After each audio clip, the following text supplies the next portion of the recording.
Предвидено е да се надоградат знаењата како на лекарите, кардиолозите и да се применат и да се покажат новите препораки кои што се европски од страна на Европското теолошко здружение кои што се донесени во третманот на срцевата слабост, кое што е заболување кое што фактички е последен степен на многу кардиоваскуларни заболувања и на кој начин треба да помогнеме да се превенира да не дојдеме до тој степен.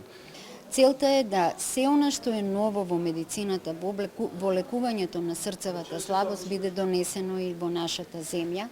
Пред се новините во водичите, тоест препораките за лекувањето на пациентите со срцева слабост, тука има многу новини. Има новини во препораките за превенција на срцевата слабост, има новини нормално во интервентното лекување. Но од најголем интерес за нашата земја е да се применат и имплементираат препораките за превенција, затоа што, како што вели нашиот народ, подобро е да се спречи отколку да се лечи.